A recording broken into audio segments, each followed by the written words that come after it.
Hi guys, welcome to the Pepcoding. आज हम करेंगे मीटिंग रूम्स 2। इससे पहले हमने किया मीटिंग रूम्स 1।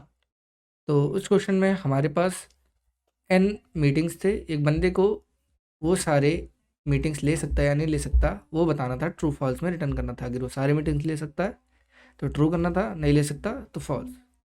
अब ये भी क्वेश्चन बिल्कुल वैसा ही है, मतलब हमारे पास स्टार्टिंग पॉइंट एंडिंग टाइम है हर एक मीटिंग का। हमें इसमें क्या बताना है, हमें बताना है कि मिनिमम मीटिंग रूम्स कितने लग जाएंगे अगर हमारे पास इतने मीटिंग्स हैं तो। ठीक है, जैसे जैसे यहाँ इनपुट देख लेते हैं, ये रहा।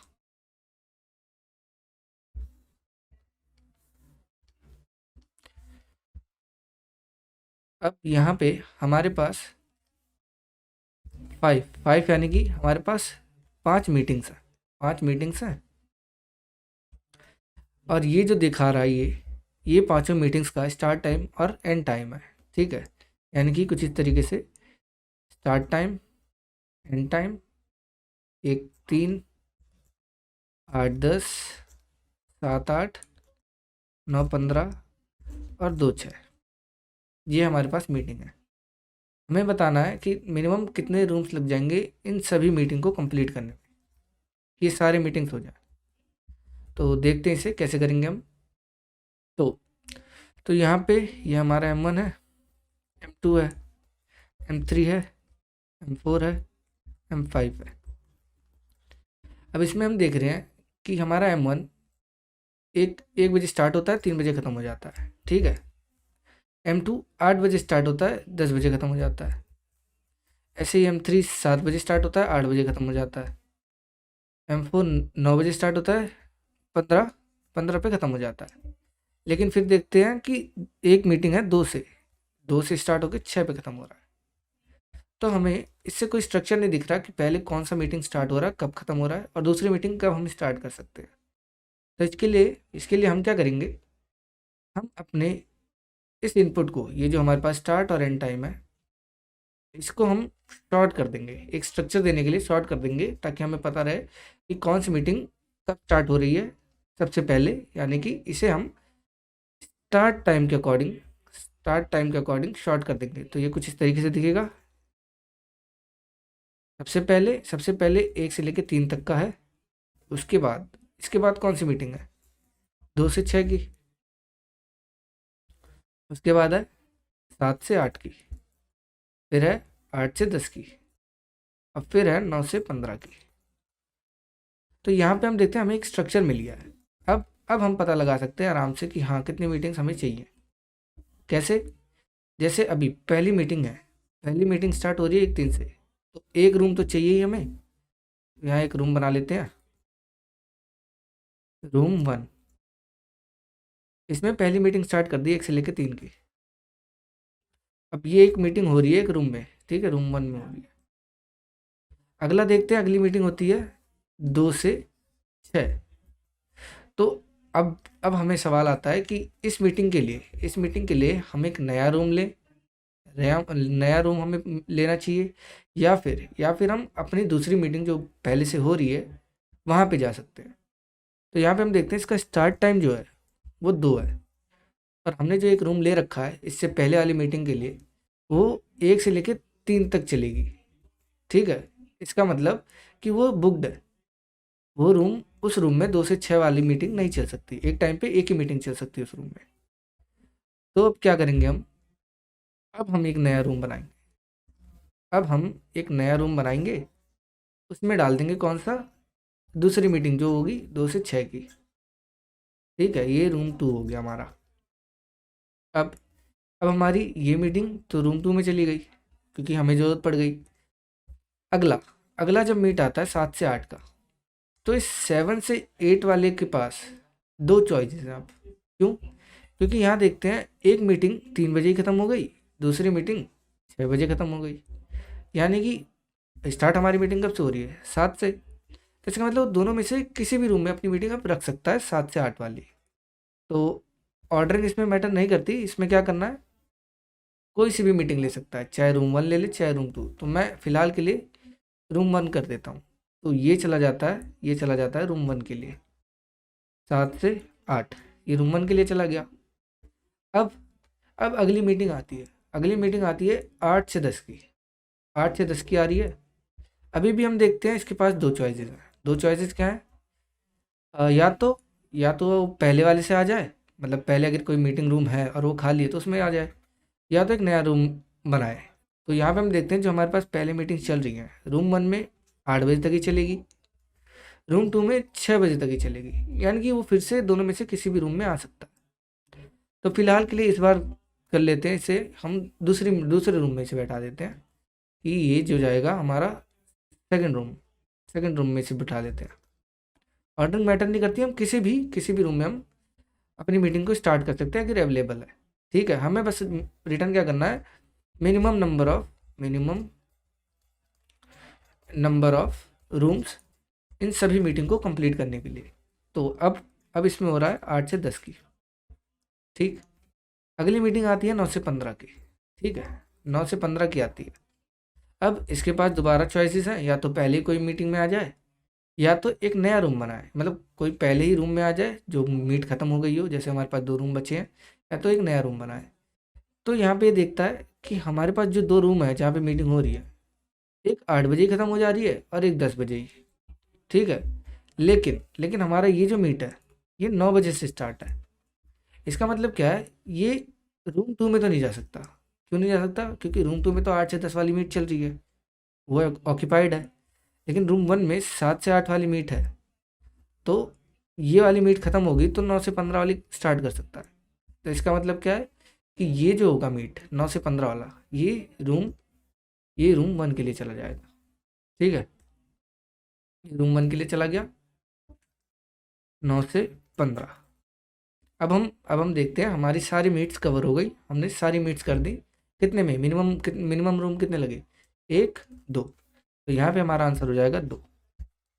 ठीक है, तो इससे हमें पता चल गया, हमने पहले एक स्ट्रक्चर बनाया इसका, कि अगर हमारे पास अपना स्ट्रक्चर हो कि मीट कब स्टार्ट हो रही है, कौन सी मीट जल्दी स्टार्ट हो रही है, कौन सी बाद में स्टार्ट होगी, तो उससे उससे हम रूम को असाइन करने में बहुत आसानी हो जाएगी। इस वजह से हमने सबसे पहले इसे शॉर्ट किया, किससे? स्टार्टिंग टाइम के अकॉर्डिंग। अब ये तो ऐसे ही हमने विजुलाइज करके देख लिया। अब इसे कोड में करने के लिए हम क्या करेंगे, तो देखते हैं इसे।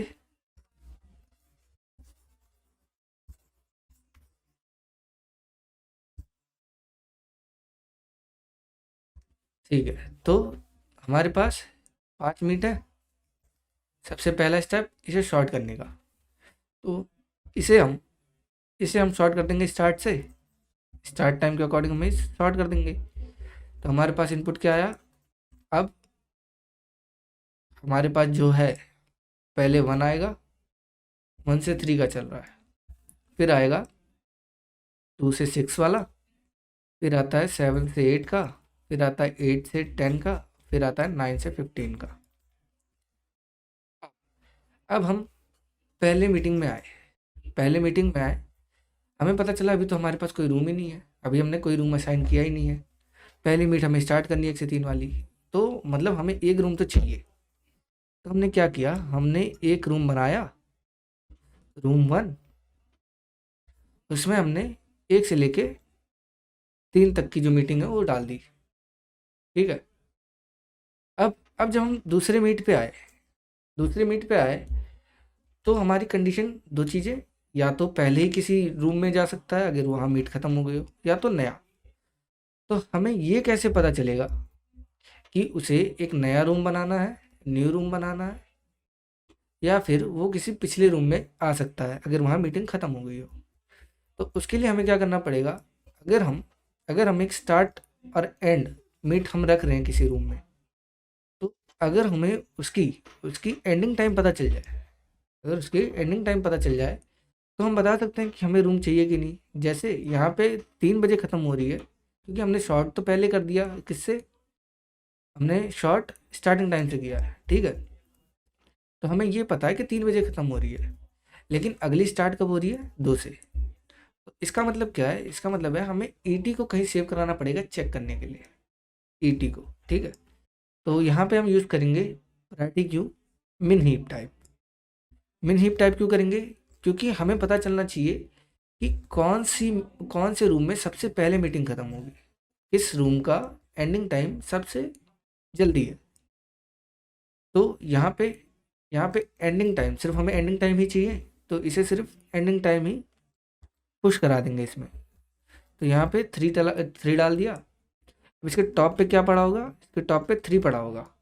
ठीक, अब हम आते हैं अपने मीट में, नेक्स्ट मीट में, यानी 2 से 6 वाले पे। अब यहाँ हम चेक करेंगे इसका स्टार्ट टाइम, इसका स्टार्ट टाइम 2 है।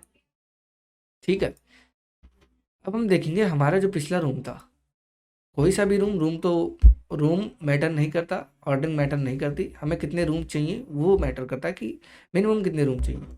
तो हमने देखा कि अभी तक एक रूम है जिसमें एंडिंग टाइम 3 है। ठीक है, और हम देखते हैं कि हमारा अब स्टार्ट करना है इसे 2 से ही। इसका मतलब क्या है, इसका मतलब है अब ये तो 3 बजे ख़त्म होगा, मेरे को 2 से स्टार्ट करना है, इसका मतलब मेरे को नया नया रूम चाहिए।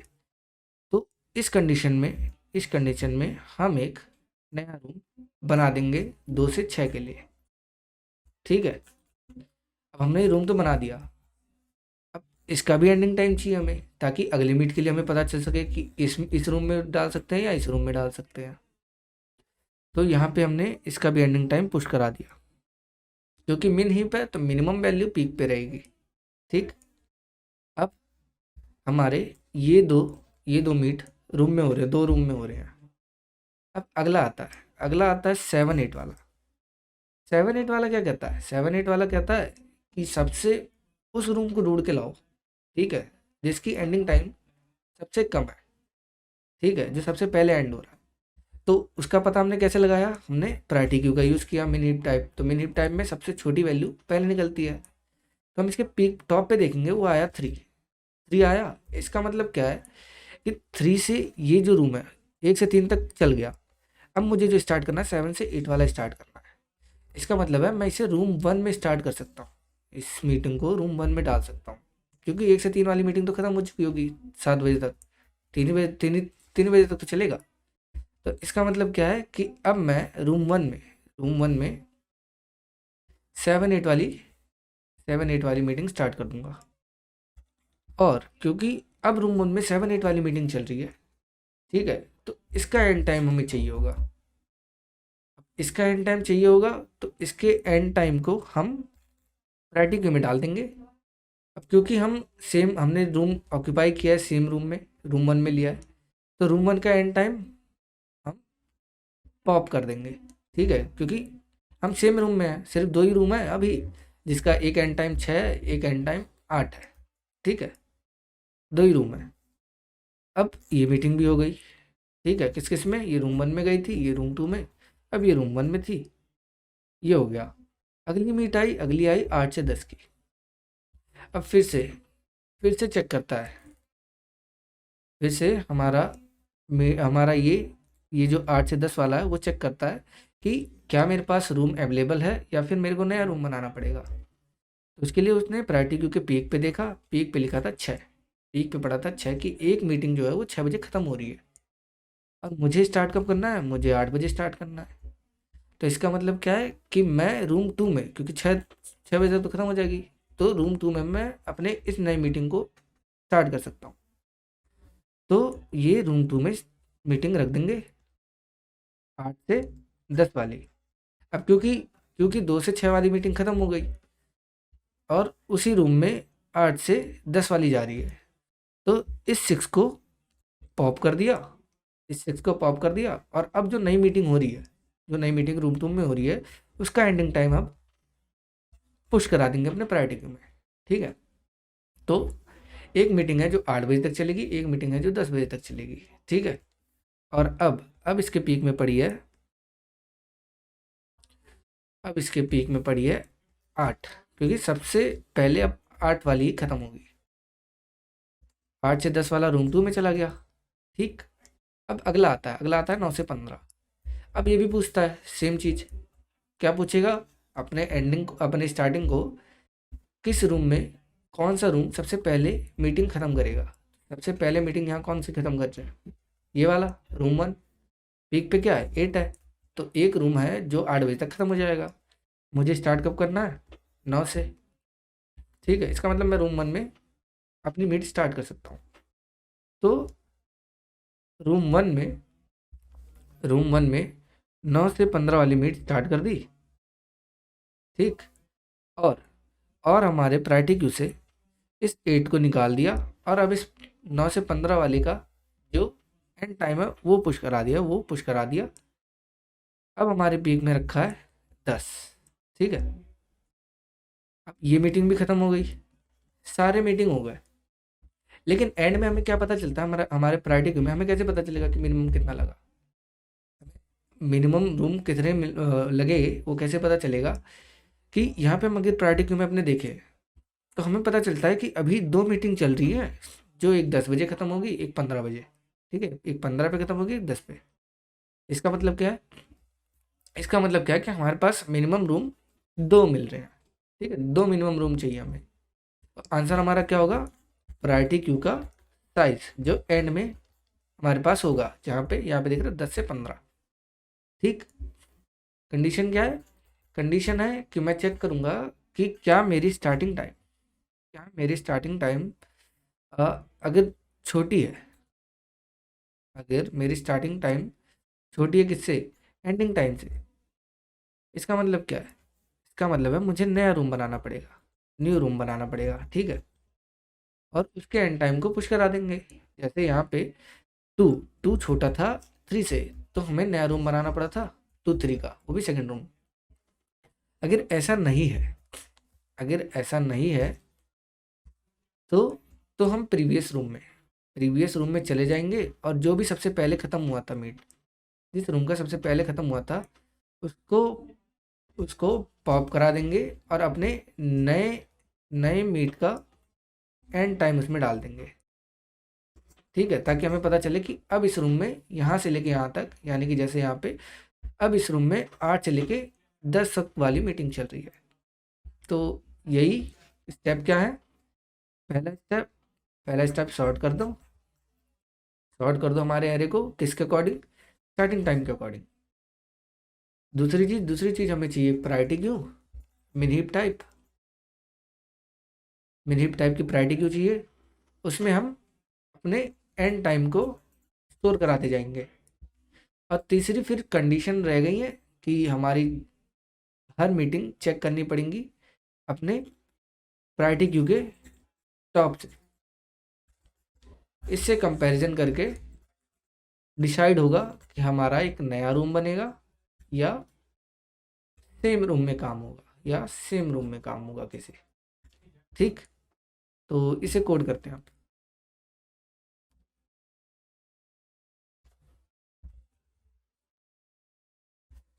ठीक है, अब सबसे पहले हमें चाहिए एक प्रायोरिटी क्यू इंट ऑफ, क्योंकि हमें सिर्फ एंड टाइम स्टोर कराना है। अब क्योंकि C++ में default priority queue max heap होती है, तो इसे मिन हीप बनाना पड़ेगा। उसके लिए वेक्टर इंट ग्रेटर इंट।